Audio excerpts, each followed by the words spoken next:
Welcome to the Motoring Podcast, your weekly discussion of motoring news. This is episode 534 on Tuesday, the 18th of July, 2023. Hello, I'm Alan. Hello, I'm Andrew. And in a week where one company claims the roof is on fire, we'll be discussing in the news that we have to fact check a lot of people, alas. In new car news, we see that 3 is the magic number for one company. And in our recommendations, we include the story of a car you've probably never heard of. Ooh, tease. But straight into new news. And the government very proudly announced that there is a new law to make the rapid charging for EVs network 99% reliable. And including in this, there will also be contactless payment on all rapid chargers. If they're over 8 kilowatts, they must offer contactless payments. So therefore, you don't need to have an app or shouldn't need to have an app. Lots of noise about this, how fantastic the UK government were, when in fact the industry themselves put forward these proposals to make it easier for consumers. Yeah, this has come pretty much wholly from the charging networks themselves. Actually talking to each other and putting together a package to say, well, this is what we need to do. Yes. As ever, the reliability rate is important. It's very important. But obviously having enough of the right charges in the right place is actually even more important. And that's going to be more of a challenge, I think. Yeah. But I say that every week at the moment, so I'm not going to keep on repeating myself. Just to make clear, though, that if any companies or locations do not fulfill the requirements, there can be a fine of up to £10,000 for each unit that fails to comply. There's a hefty kick if they don't quite get it right. It's enough to focus the mind, but not enough to actually disable them. Yeah. It doesn't sound like much, but it is actually quite a lot. It's just we think it doesn't sound like much in the terms of, I don't know, Dieselgate type stuff. Yeah. But it's there, it's a start, and it's enough to, when you've got thousands of chargers, that does start to add up, you know. Yes, this is good news for whoever came up with the idea. We don't care, but it's a good idea, and it should help us, the consumers, be able to access the stuff we need to when we need to. Yeah, absolutely. No, it's a good thing. Well done to the EV charging industry. Alan, do you want to move us on to the story about how Britain is going to invested a lot of money? Which story is that? Because it's not the next one that I'm about to start. Because the next one I'm about to start is about the new grouping company that's going to be set up by Renault and Geely to basically have a grouping of engine manufacturing all around the world. So this includes plants in China, this includes plants in France, this includes plants all over the place. The one place it doesn't include any plants, because neither of those companies manufacture engines here already, because that's all it is a grouping of already existing factories and spaces, is the UK. Oh, but we were told, Alan, by many, many politicians about how we were having €7 billion invested in the UK. Yeah, no, the €7 billion are being invested, yes. But the UK is essentially getting an office and a brass plaque. Oh. I mean, we noticed all the investment that came whenever Fiat Chrysler Automotive was listed in London, based in London, and that was a big deal. And we can see all the Fiat and Chrysler plants all across the UK that came along with that investment in that brass plaque. These engines are going to go into Volvo, Nissan, Mitsubishi's, possibly Nissan's, Mitsubishi's, into Renault's, Dacia's, whatever else. The holding company's got this very strange name. It keeps being referred to as Horse, which I'm sure sounds better in some language. I'm not sure it's English. I'm not sure it's French, and I don't know enough about Chinese to know. Yeah, whatever. Lots of noise from politicians. Lots and lots of noise from politicians about this, and all these billions of pounds. But it's not going to happen. If it comes through the UK, it's only ever going to come through the UK on paper. Yeah, we first talked about this in November last year. And then we talked about it again earlier this year with the when they opened up to Aramco and said, please come join us, but bring some cash.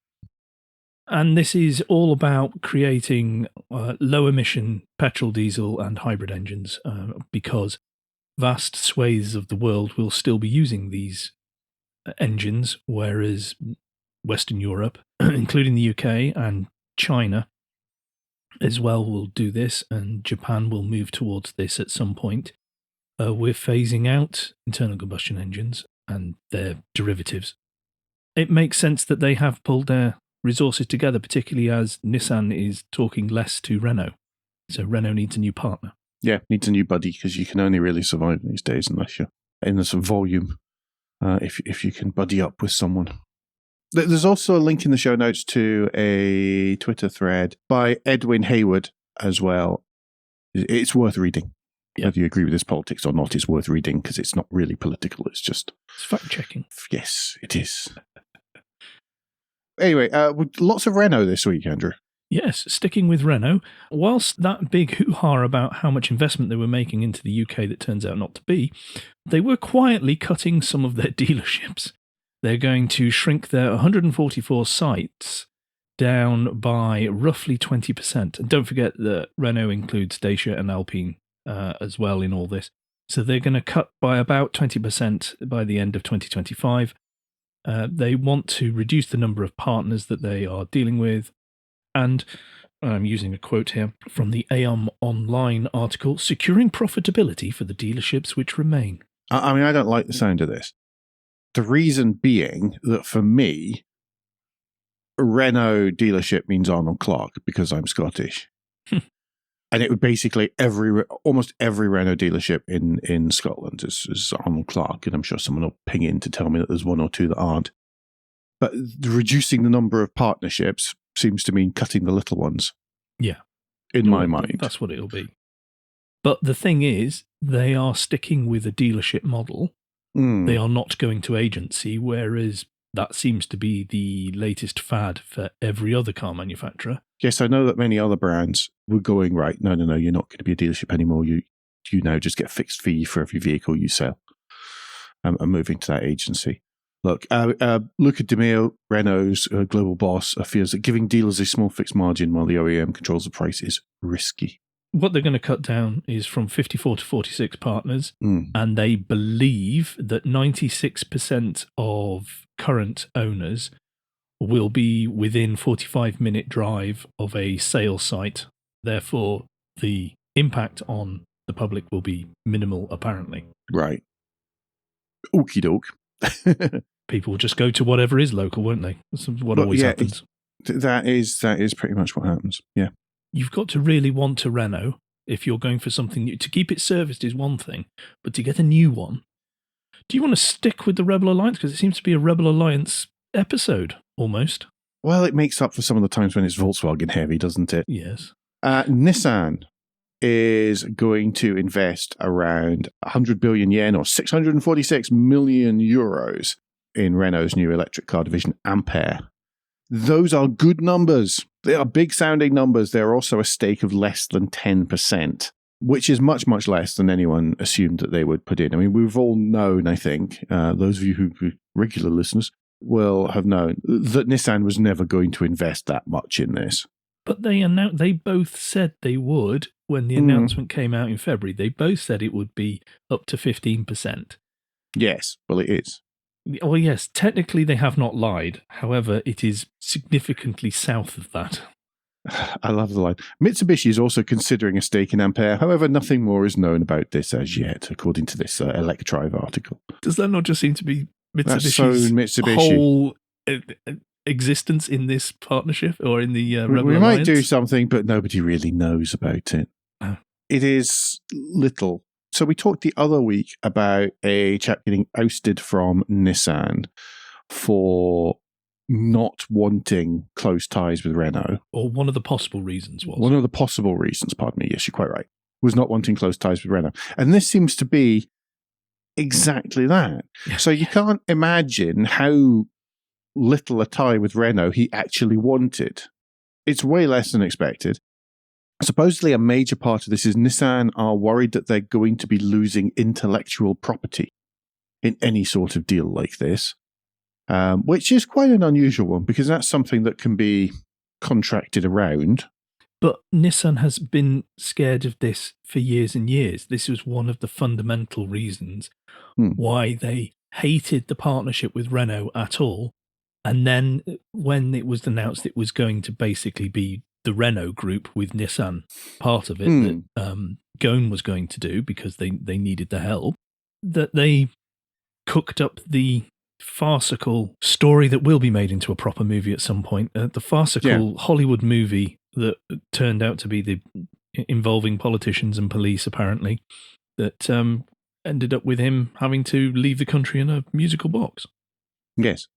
A musical box makes it sound different. It's just like you open the thing and he stands there like a ballerina spinning round on one foot. Just winding the handle on it. Oh, it pops and he spins round and round.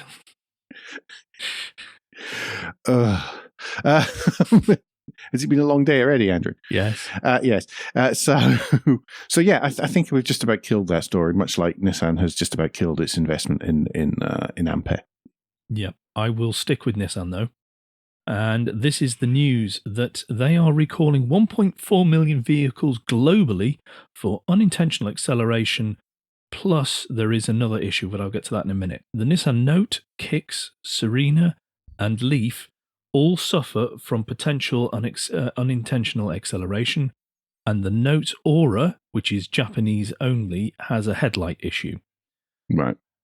And now we need to make it clear there have been no reported injuries from this potential problem. So Nissan appears to be, or there's been no accidents even. So it appears that Nissan is getting ahead of the game here and dealing with the issue. Supposedly it's happening when you switch the cruise control off, then a component short circuits and the vehicle continues to surge forward. Oh, that might get your attention. Yes, I imagine it would. Yeah. Oh, pardon me. And there's also a short circuit that can cause motors to stop while driving. Now, that would be quite frustrating. Quite bad.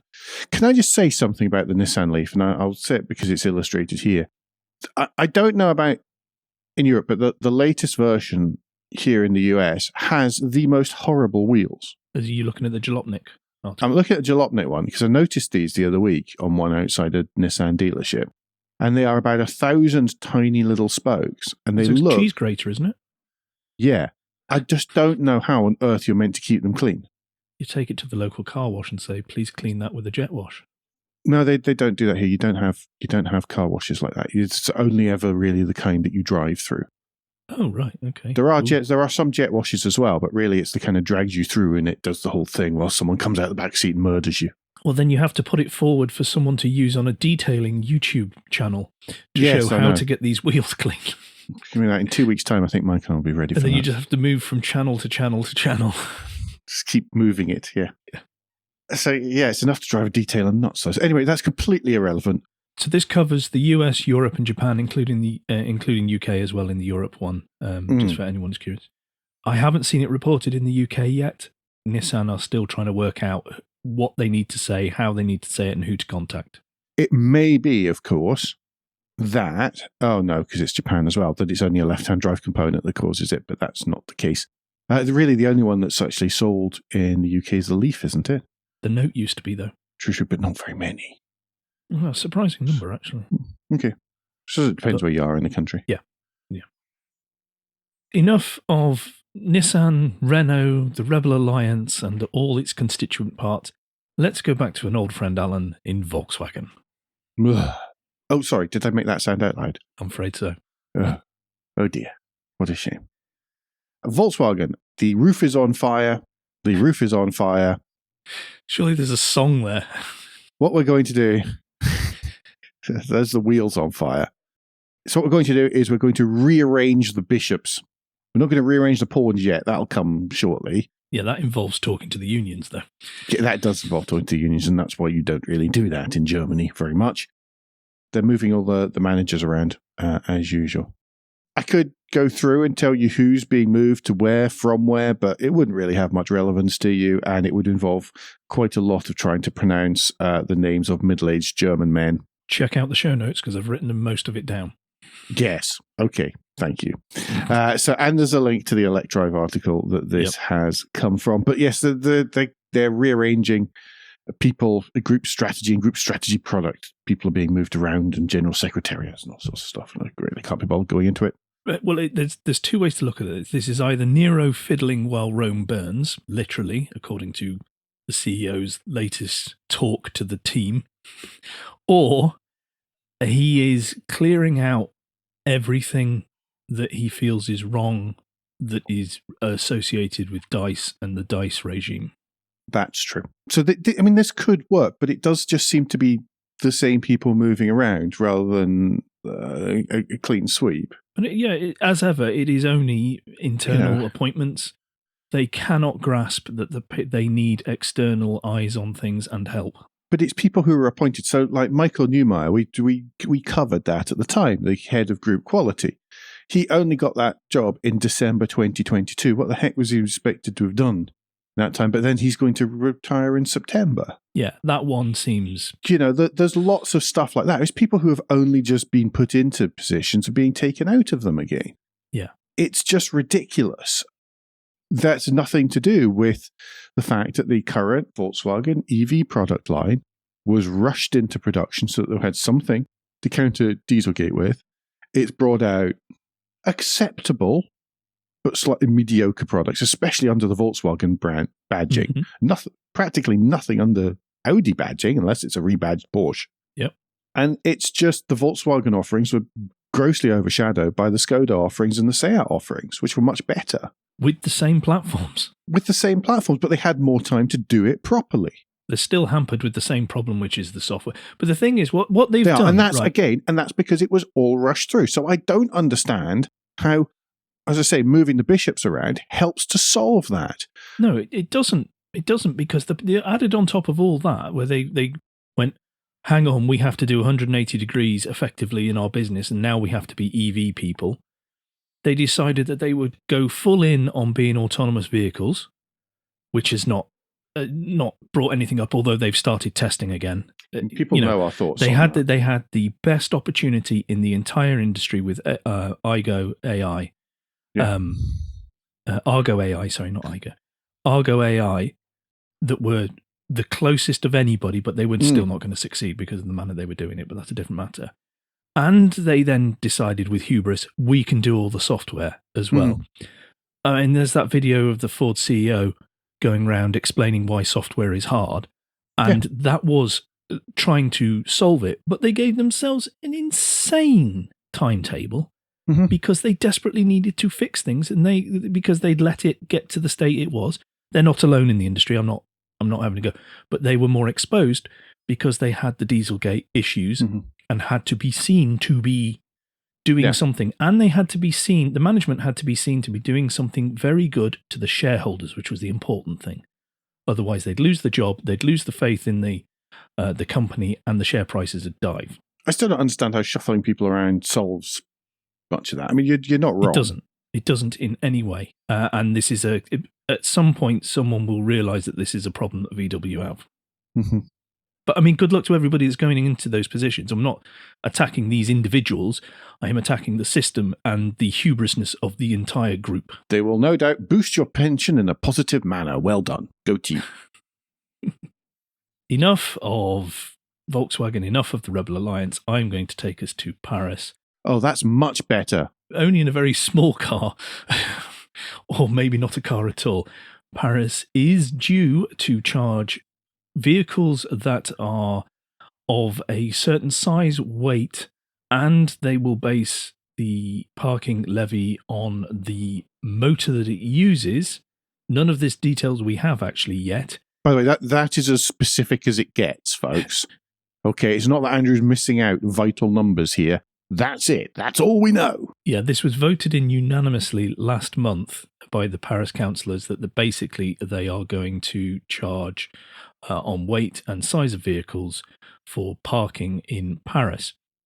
That basically everybody has read as SUVs are going to pay more because there's which to a degree is correct as long as it isn't an electric vehicle and you don't have a large family. It's the old, what's the definition of an SUV? Yes. But I think using the weight helps. Yeah, well, using the weight helps because this is a Nissan Juke an SUV. Well, it's no bigger than a Micra, really. Yeah, the weight and size, that makes a difference. I think people have just conveniently gone, it's an SUV. I think there's people who have, shall we say, very large German saloons are going to be in trouble. Yes. Now, let's just put this into a little bit of context, because everyone is jumping up and down and going, oh, all SUVs are evil. There is no need for them in the city. That's disgusting, which to a degree is correct. They only make up 15% of all the traffic in Paris. If you are in the middle of Paris, what's actually quite notable is the number of things that aren't SUVs, and the number of things that are Renault Clio, Peugeot 208s, yeah, etc., etc. I mean, there's a spokesman for the driver defense group, 40 millions d'automobilistes, a chap called Pierre Chasseret, which is a fantastic name, has said that the number of SUVs is written because larger families are buying them to replace their people carriers. Which is a good point. There are no Espace anymore. He says they are family vehicles used for going away at weekends or on holiday. We're pandering to a tiny minority of the very urban population who have decided to make the SUV the symbol of the battle against pollution, Chasseret told Le Parisien. It's worth mentioning, by the way, that Lyon has also announced that it'll be making higher parking charges based on vehicle weight next year, and Grenoble is expected to introduce a similar scheme as well. Yep. Right, I think that brings us to the end of the first part, because I don't think I could talk about Nissan anymore. No, I know. It's just a bit depressing and anger-making, to be perfectly honest. But this is Guilt Minute, the quick break in the show where we ask for a tad of financial support to keep the lights on and the hosting running. If you feel that Motoring Podcast is worth a small consideration every month, then you can become a patron. Different levels of patron include different levels of commitment from us to you, including being able to watch the show recorded live. We also have a small range of merchandise in our spring store, from stickers to mugs and t-shirts. If you don't have any spare cash, and we do completely understand, then you can help us by following for free from a podcast player to receive every show as they're released, and by liking and rating the show in whatever way your podcast supplier lets you. If you've done all of that, and some of you do, so thanks very much, then the last thing you can do is to recommend us to your friends or colleagues. And I realise I read out the thanks very much bit there in a very matter-of-fact voice, as if I didn't actually mean it. And I do, so thank you. Yes, we do appreciate it. New car news, Alan? Yes, well, there's lots of sporty stuff has been unveiled, obviously, because it was Goodwood Festival of Rain at the weekend there. First up, new Aston Martin Valour. And not Valour, as Americans seem to be trying to pronounce it. There's a U in there. 705 brake horsepower for a V12 with a manual gearbox. Everybody get excited. It will cost over £1 million. It is similar to the one off Victor.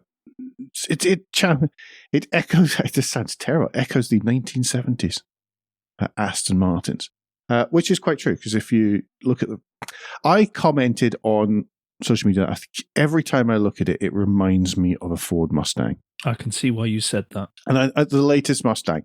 And I don't think that that's unreasonable. And it's not, by the way, a criticism at all.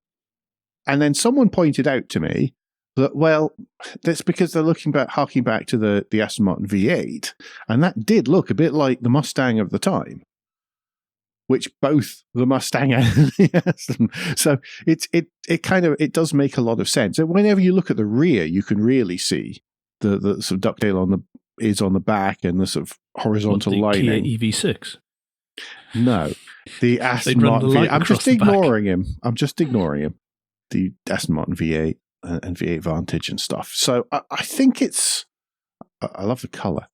Making louvers cool again for the back windows. Aston keeps using this type of wheel, and whilst it is very impressive, I really don't like it. I think it looks great. I wouldn't buy a car with those wheels because, as you were saying about the Nissan version, it would be hell to clean. Yeah, but on the other hand, you're not going to be taking these down to.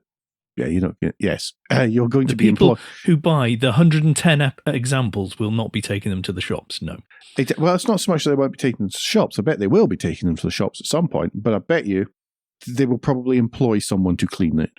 Yes, I would imagine. I mean, they may well do it themselves. A professional person will arrive and make them very shiny. Yes, as you said, there'll be 110 examples of the Valour. It'll be somewhere between £1 million to £1.5 million, and each buyer will be invited to customise their car through Aston Martin's Q bespoke service. So for a bit more, I'm sure. This is a bespoke body structure, supposedly, but it's thought to be derived from the V12 Vantage, people being positive about it. One car that was unveiled at the weekend, though, that people are being less positive about, and I don't really know why they're being less positive about it, is the Caterham Project. I don't know, is it Project 5 or Project V? I was going with V. Right. But yes, this is a surprisingly 3-seater small coupe, which I think looks fantastic, particularly in the green they've picked, and is a bold move, I think is the way to put it, for Caterham, but is a way in which they are looking to ensure their future is guaranteed, that they are entering basically more mainstream vehicles. I think what you need to do is think along the lines of the Cayman in terms of size, although it is acknowledged by the designer, Giarinelli, that it is slightly wider, slightly longer. But it's a little bit lower, a little wider, and about the same length is the quote in the Evo article that we have linked in the show notes. I think it looks great. The inside is quite simple, yet looks like it has everything one would need, particularly as we like the as minimal interiors are the focus at the moment. And that's what you want from a sports car. I think so. I think it has good production. Oh, it's an EV as well, by the way. Sorry, I don't think I said that. No, I think we forgot that bit.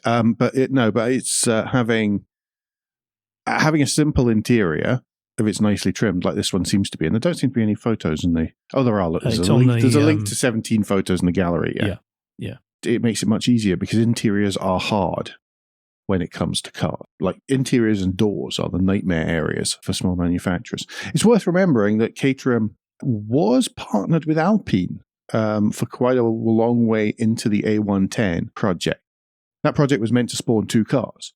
One, the Alpine A110, which obviously it did, and the other one was meant to be a Caterham, but Caterham pulled out. So I imagine there's still quite a few lessons learned that have been built into this. Yeah, this was one design out of 5 that the Caterham asked for a fresh piece of paper design to be done for a bespoke, for a fresh car for the brand. And Giarinelli won that competition. They reckon that they'll be priced at less than 80 grand. It weighs just about 1,190 kilos, which is, according to this Evo article, just a passenger more than an ICE-powered Alpine A110. There is a single 268 brake horsepower electric motor powering the rear wheels. It'll do 0 to 62 in a respectable 4.5 seconds, so it's not going to be beyond the realms of capability of so many drivers, drivers, but not so many drivers. And it will hit a top speed of 143 miles an hour, apparently.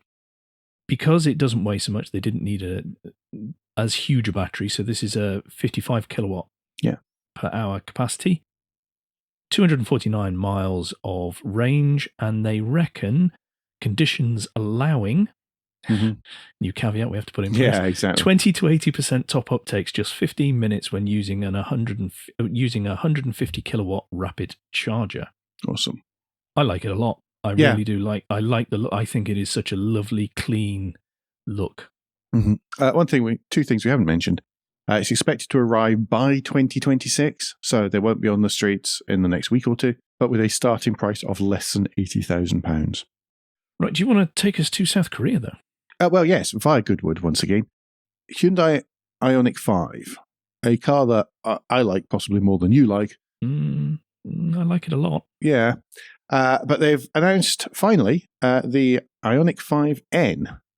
So, obviously, the N Division tuned version, available in Performance Blue with red bits, which looks a little bit incongruous on a car that is basically the size of my living room.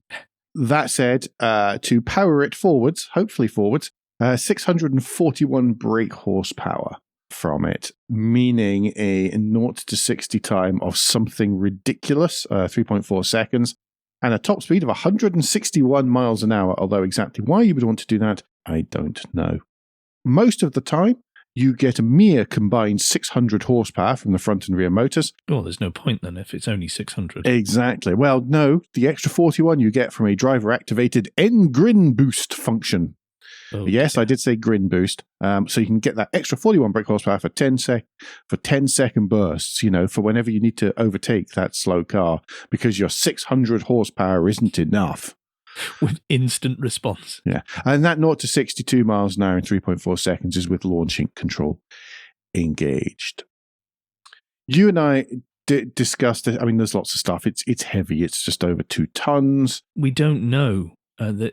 Some of the details are a bit scant. Like, we don't know what the range will be. We don't know what the weight will be, although the existing is just over 2 tons. And this has been stiffened. This has got a bigger battery. There's lots of things have happened. There's been a lot of engineering. So this isn't just an Ioniq 5 that they've slapped a lovely blue paint on, some red strips, and an M badge. They have basically taken the model and stripped it back to re-engineer it, like they did with the i30, like they did with the i20, because the bloke in charge is very good at doing this stuff. Yes. It's a bit of a strange one. I think the Ioniq 6N will make more sense. Yes. Anyway, sticking with Hyundai, we can move on to the new Santa Fe, which got revealed late last night. So this is almost breaking news. Sorry, is this the new Santa Fe or is this the next generation Discovery? Well, it's not got an offset license plate, so it has to be the Santa Fe. Oh, good. Yes. Well spotted. This is a really radical compared to what the previous one was in terms of external design. It is very much gone down the boxy line of things, quite literally lines. Boxy line, yeah. Sorry, that wasn't intentional. I saw someone comment on Twitter, or maybe it was Mastodon, I can't remember, but on social media saying how boxy is the new signal for luxury SUV. Yes. And if you've got lots of straight lines, that shows that it's a luxury vehicle as opposed to curves. Which no, I see where they're coming from there. When someone says that, and you look at all the models that are trying to be or claim they are luxury, then you sort of go, "Oh yeah, okay, right, yeah, I get that." But this is a bigger than the in the pictures, it looks like it's bigger than the existing. They are aiming very much upmarket with this. The interior looks really nice and, again, minimalist. They've taken the screens from the Ioniq range and put those in, so it is that nice continuous screen all the way across from just to the one side of the driver all the way through to the center console. I can't tell from the pictures, and I've had a look at the high-res versions from Hyundai themselves, whether they are buttons or whether it is areas that you are to press on a touchscreen that look like buttons for the interior, but there are some knobs on there as well. I'm intrigued to see this because this will, whereas the Kia 9 is an EV, and as we have repeatedly said, which I noticed other people have started to say, again, following in our wake, the Kia 9 is priced. What if you just went on the Kia brand as a significant price? Yes. But because it's electric, it changes the rules. It does. This, I think, is not going to be, we can no longer, we couldn't with the previous model or the model before that, but it really does remove the South Korean cars are a budget car. Because the interior fit and finish, the exterior, the quality of the engineering, the quality of the product is so good as well that they are really kicking premium car companies, and and it is only badge snobbery that prevents others from trying it. At the minute, the Santa Fe, the 2023 Santa Fe, which is still slightly curvy, is about 10 inches shorter than the Palisade. So the Palisade is the big 7-seater. And the Santa Fe is going to be the smaller 7-seater. So I was trying to work out, just looking at it, if it was going to be bigger or smaller than the Palisade. The Palisade is very big. If it's shorter than that means it is European size. Yeah. Yes, kind of European size. I like the design. I like little touches like the front headlights when it's LEDs. They looks like an H. On the front headlights, I presume that's intentional, so I think that's a nice little touch. I commented earlier when I was just chatting with Alan about I'm not convinced by the wheel arches, but then I said if it was a different color or black cladding or plastic, then I go, it's cladding, it's brilliant. So it's just a color option, I think, is my problem. I think obviously this is going to be the highest spec that's shown in the pictures. Yeah. So it may well be that there's others. I mean, but I really love its sort of Disco 3, Disco 4 vibe. Yeah. That it's got. And I do actually feel that that's what the modern Discovery should be more like and less McGoverned. Yes. Because it's even got the little triangular bit, which on the Disco 3 and 4 is the air intake, just ahead of the front doors. Mm. You know, if there isn't inspiration, I'll be surprised. I think the weakest part of the exterior design is the very rear of it. But you supplied a picture of the SsangYong Rodius into our show notes to compare and contrast the fact that the window is quite high and the lights are quite low and in the strip across the back. I don't necessarily think that that's wonderfully fair, but I can also see where you're coming from with it. This is a better execution of the same idea. Yes. On many levels. Yes. Yeah. No one has mentioned anything about luxury yachts. One last one, I think. NSU, which is a mostly forgotten small German car brand that got rolled into Audi many, many years ago. But the NSU Prince was a small two-door saloon car with the engine in the rear. It's a very, very pretty little thing. It's like a sort of bathtub with a margarine pot on top of it. I've always You're selling it.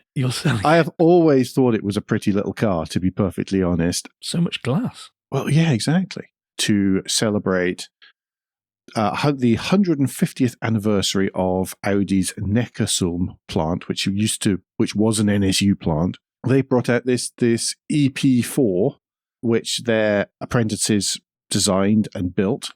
And it's got an e-tron-derived powertrain. It has, and very much a race car look to it. It's got wide arches. It's got a little sort of front chin spoiler and air intakes and a spoiler on the back. I think it looks fantastic. Yes. I really, really like it. It would be if they could make it safe enough to pass enough of the end caps and whatever they've decided to add to it this time. It would make a brilliant small EV with a compromised range because it's a small car. But I think that would be a brilliant thing to bring in because it looks like nothing else on the roads at the moment. It's got a 236 horsepower electric motor. The battery is mounted at the front under what used to be the fruit at the front. What makes me laugh about this is that 236 brake horsepower engine is 207 brake horsepower, more powerful than the Prince's original two-cylinder petrol engine. Lots of bits and pieces on the underneath are from the A1. I just think it's really cool, really fun. Yeah, I just wish it was easier for people to get hold of these kind of things. Yep. Yeah. Very cool indeed. Well done. Nice work by the Audi apprentices. Points of interest now, Andrew. Yeah, it's going to be a lunchtime watch this week, and this is coming from the Capturing the Machine YouTube channel. We have linked to its creator before when we were discussing the famous photograph of the Brooklands with the car off all four wheels. Mm-hmm. But this time he has fallen down another rabbit hole, and it is all about the car you've probably never heard of, the Toyota Harrier Zagato. And in fact, there was two versions. You've just given away the twist now. There was a second generation. Well, it's not so much a twist. I mean, the whole story's fascinating. Yes. Considering what you discover as you listen through and about how people have remembered it or not. Mm-hmm. So do click the link in the show notes. It's just under 12 minutes, and you get to find out about a car, like I say, you probably had no idea existed. Anyway, Kevin McCauley does a great dive into this and the history behind it and all sorts of other stuff. Really good YouTube channel. Really, really interesting. Yeah. He's mostly a fantastic automotive photographer. Yeah. And seems to get distracted by these things. Yes. Which is great. It's absolutely cracking. List of the week this week. is from Top Gear. It's by Peter Rawlins. And it's 8 of the best 3-seater sports cars. And Andrew, this week you get to choose. I do get to choose. I mean, people can probably guess quite a percentage of this list. Yes. I expect so. But there was... there isn't the Caterham that we discussed earlier. No. Which would I'm possibly sure need to get on the road before they can add it. Well, not necessarily, but I'm sure that's what inspired the list. So for me, and there are many good cars on there, and then there's obviously a poor car on there. But the one for me is, because I never knew that it existed, the Ferrari 365P Berlinetta Speciale. Okay. I did not know that existed either.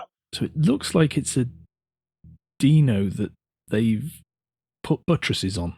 Yes. And extended the back end.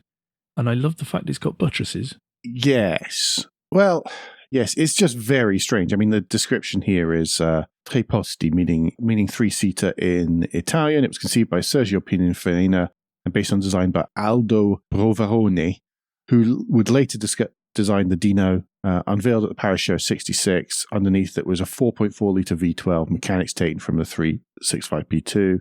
Head of Fiat, Gianni Agnelli, was said to have loved it so much he ordered another one built, with only 2 ever created, and the first, a white-coloured 365, was as recently as 2014 put up for auction, where it would bid to $23 million, was rejected. I love that it's got a V12 in something that looks so small. It does. It looks tiny and also kind of dangerous.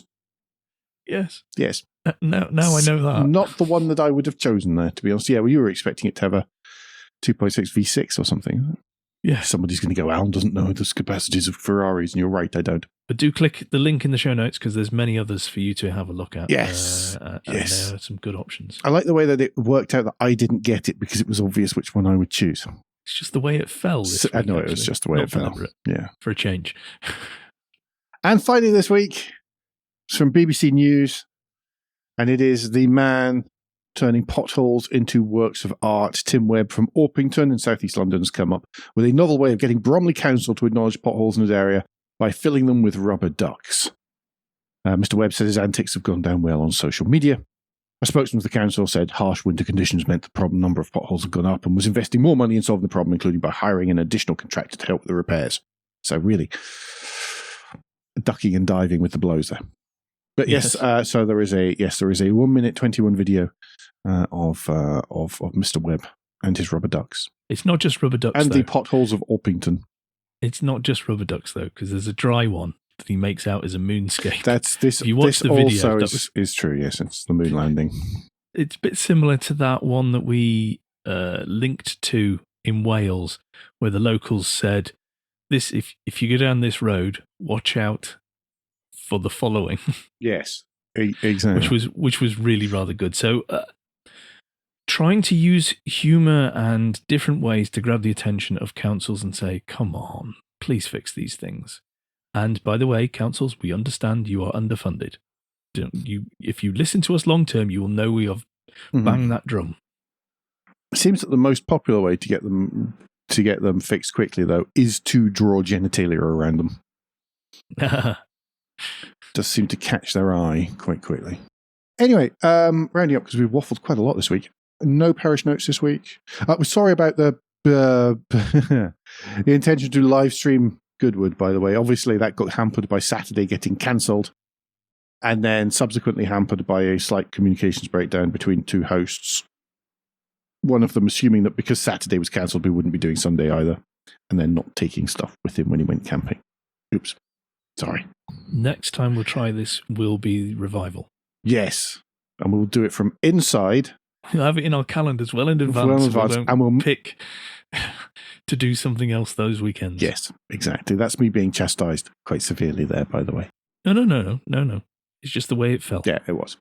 However, before that, don't forget that between now and next week, you can give us any feedback and share your thoughts to the show at Motoring Podcast on Twitter and Instagram, on Facebook, on the contact page of motoringpodcast.com, the hub of all our activities.